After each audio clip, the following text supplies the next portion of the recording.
Dans un microscope géant, j'ai vu une toute petite cellule, pas plus grosse qu'une tête d'épingle, c'était Mimi, le petit ovule. Autour de lui, joyeux dansaient, dans une ronde frénétique, une bande de têtards fêlés, un bataillon de spermatozoïdes. L'un de soudain prit son recul, et Barbassa l'a pénétré à l'intérieur de l'ovule. Et savez-vous ce qui s'est passé? La petite cellule du début se divisa en deux, en trois, puis en 10, en 100 et en 1000, ainsi de suite, pendant 9 mois. Et bien au chaud dans son giron, le bébé doucement grandit. Pour une nouvelle génération, c'est ça le grand bonheur de la vie. C'est pas facile à comprendre que c'était moi dans le microscope. Annabella ou Alexandre, retour en arrière, magnétoscope.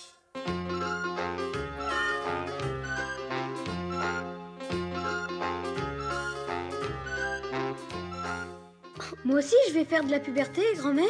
Parce que vous êtes drôles, mes enfants. Je vous le redis, la vie de toutes les espèces vivantes est faite d'une lente évolution.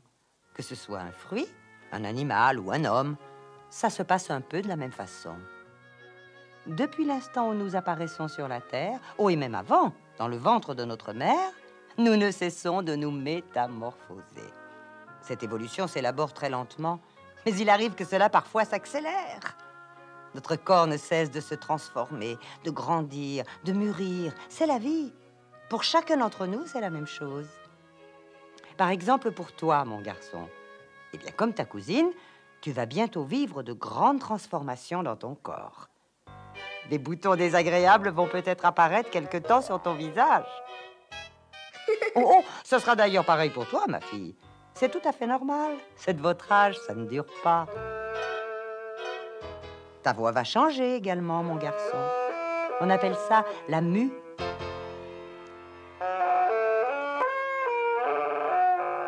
Sortir de l'enfance, c'est pas toujours drôle, hein? On se demande bien ce qui arrive. C'est comme si le corps se déréglait tout d'un coup. On a l'impression d'être nulle part. Et pourtant, on va devenir quelqu'un parmi les adultes. C'est terrible et fantastique à la fois. Mais c'est qu'on part à la conquête du monde. Le moment est venu où les organes sexuels se mettent en marche. C'est la belle saison de la découverte de soi et de l'autre. Les spermatozoïdes vont être fabriqués régulièrement dans les testicules des garçons. Il arrive, certaines nuits, quand on fait de beaux rêves pendant le sommeil, que le pénis se redresse et les robinets s'ouvrent. Les spermatozoïdes, entraînés par le liquide produit par la vésicule séminale, sont alors éjectés hors du pénis. On appelle ça le sperme. C'est un signe de vie.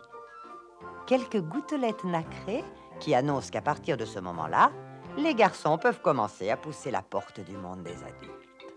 Alors c'est ça la puberté, grand-mère? Oui, c'est tout ça. Et bien plus encore. C'est le moment où les enfants n'arrivent pas toujours à comprendre les parents. Et les parents à comprendre leurs enfants. Bon, ces difficultés de relation sont courantes. Elles ne durent généralement pas très longtemps. La puberté, c'est aussi le moment où parfois on a des envies de rester seul avec soi-même. Et c'est le temps où les garçons commencent à épier les filles. Et les filles à observer secrètement les garçons.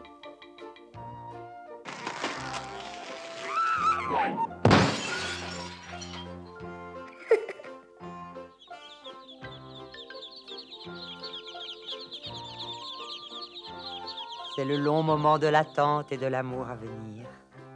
Et après, grand-mère? Après, mes enfants?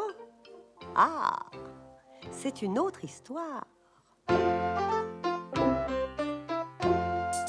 papa, dis maman, d'où je viens, où